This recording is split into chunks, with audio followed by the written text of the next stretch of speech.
បាទសួស្តីដល់បងប្អូនទាំងអស់គ្នាដែលជាសាសានុសិស្សទាំងអស់ថ្ងៃនេះគឺខ្ញុំមានលំហាត់សិល្បៈកែមួយដែលជាលំហាត់សិល្បៈកែប្រចាំរាជធានីដែលចេញតាំងពីឆ្នាំអ្នកទាំងអស់គ្នាចង់ដឹងថាចេញឆ្នាំប៉ុន្មានមើលតែក្នុងលេខនេះគឺដឹងហើយណាគឺ2015អញ្ចឹងដល់យើងលើកយកមកនេះគឺមិនហ៊ានកែប្រធានរបស់គេទេគឺយើងចង់ឲ្យស្រាយចម្ងល់ដល់បងប្អូនដែលជាសិស្សបងអូនថ្នាក់ក្រោមឲ្យបានដឹងអញ្ចឹងគេឲ្យគណនាតម្លៃ A ស្មើនឹង2015ហើយ2014បើយើងរាប់ជាតួលេខទៅអ្នកនរគ្នារាប់ទៅ10 100អញ្ចឹងណាតែខ្ញុំសូមអានអញ្ចឹងវាងាយជាងណាអញ្ចឹងចំនួនហ្នឹងគឺការ៉េហើយបន្តមកទៀតខាងក្រោមគឺ2015 2013ការ៉េបូកនឹង2015 2015ការ៉េហើយដក2អញ្ចឹងគេចង់ដឹងថាស្មើប្រមាណចំនួនទាំងអស់ហ្នឹងអ្នកនរគ្នាបើសិនជាចំនួនច្រើនម្លឹងហើយលើកជាអូការ៉េទៀតតែយើងដោះស្រាយវាតាមរបៀបណាអញ្ចឹងអ្នកនរគ្នាពិនិត្យមើលណាដើម្បីដោះស្រាយបានយើងគួរសម្គាល់មើលយើងចង់ដឹងថានេះលេខ2015 2014នេះអញ្ចឹងអាខាងក្រោមមានទេ2015 2013អញ្ចឹងវាស្ទើរមួយណាប៉ុន្តែអាខាងក្រោមមួយនេះ2015 2015អញ្ចឹងវាលើសមួយអញ្ចឹងអ្នកនរគ្នាបើសិនជាអ្នកនរគ្នាយល់អ្នកនរគ្នាបំបែកទាំងលេខទាំងដុំហ្នឹងក៏បានដែរប៉ុន្តែខ្ញុំចង់ឲ្យអ្នកនរគ្នាប្រើវិធីតាំងវិញដើម្បីឲ្យងាយស្រួលភ្នែកមើលណាប៉ុន្តែមុននឹងតាំងគឺយើងតម្រូវវាសិនណាអញ្ចឹងយើងចាប់ផ្ដើមតម្រូវលំហាត់របស់យើងមកអញ្ចឹងយើងបាន A របស់យើងនេះគឺស្មើ2015ហើយ2014ហើយអូក្រេហើយបន្តមកទៀតខាងក្រោមនេះគឺយើងចាប់ផ្ដើមបបែកវាគឺបាន2015 2014ធ្វើម៉េចដូចគេមកតែកាលណា2014វាមិនវាលើសរបស់គេមួយមិនអញ្ចឹងហីអញ្ចឹងយើងដកមួយចេញវិញហើយអូក្រេហើយបន្តមកទៀតយើងបបែកអានេះមួយទៀត2015ហើយ2014យើងសេត14ទេដោយសារកូដដៅយើងចង់បាន2014ណាកតុយអញ្ចឹងវាខ្វះអីខ្វះ1អញ្ចឹងយើងបូកឲ្យគេ1វិញហើយអូការ៉េហើយ2នេះនៅដកដដែលណា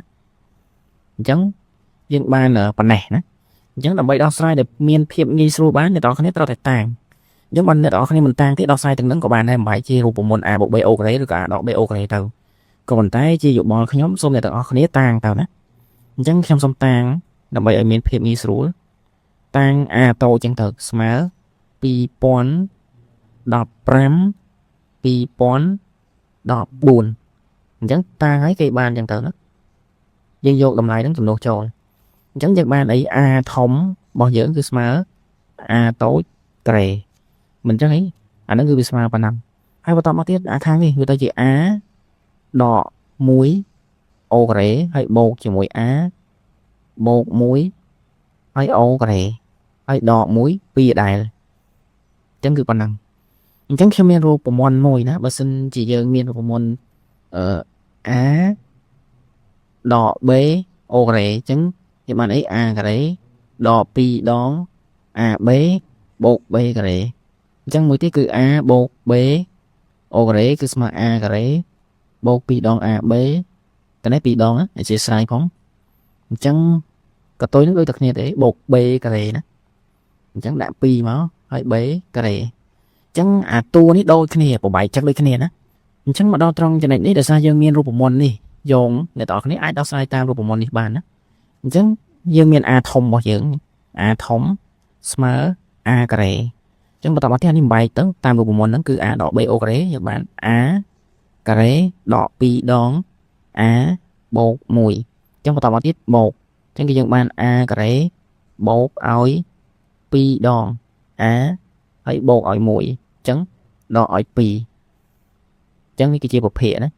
អញ្ចឹងយើងមើលអាខាងក្រោមមកខាងលើអត់មានអីទូទាត់ទេដោយសារវានៅតែឯងអញ្ចឹងយើងបាន A របស់យើងគឺស្មើ A តូចការ៉េអញ្ចឹងអា A ការ៉េនេះបូកគ្នាគឺបាន2ដងមិនអញ្ចឹងហី A ការ៉េនេះ A ការ៉េនេះបូកគ្នាគឺបាន2ដង A ការ៉េអញ្ចឹងបន្តមកទៀតចំណុចសម្រួលណាអញ្ចឹងកន្លែងដែលសម្រួលនេះអានេះជាមួយអានេះគឺចោលអស់ហើយអញ្ចឹងអា1បូក1នេះគឺ2 2ដក2គឺអស់អញ្ចឹងតម្លៃរបស់យើងគឺសល់ប៉ុណ្ណឹងណាសល់ប៉ុណ្ណឹងអញ្ចឹងយើងអាចសម្រួល A ការ៉េនេះចោលទៅវាសល់អី1ភាគ2ណាអញ្ចឹងតម្លៃលេខប៉ុណ្ណឹងគឺស្មើកន្លះអញ្ចឹងអ្នកនរគ្នាដាក់ដូចនេះឲ្យគេមកអញ្ចឹងដូចនេះ A របស់យើងគឺស្មើ1ភាគ ចឹងជាចម្លើយអញ្ចឹងចំពោះលំហាត់នេះគឺជាលំហាត់សិល្បៈកាយមួយដែរអញ្ចឹងបើអ្នកទាំងអស់គ្នាបានមើលហើយគួរតែវឹកហាត់រៀនធ្វើវារាល់ថ្ងៃដើម្បីជាចំណេះដឹងមួយសម្រាប់អ្នកទាំងអស់គ្នាទុកយកទៅប្រឡងប្រកួតប្រជែងនៅក្នុងសាលាឬក៏តាមបណ្ដាថ្នាក់ខេត្តឬក៏ថ្នាក់ជាតិដូចជាដើមអញ្ចឹងលំហាត់នេះសូមបិទបញ្ចប់ត្រឹមប៉ុណ្ណេះបាទសូមអរគុណនិងសូមជម្រាបលាអ្នកទាំងអស់គ្នាជួបគ្នានៅវីដេអូបន្ត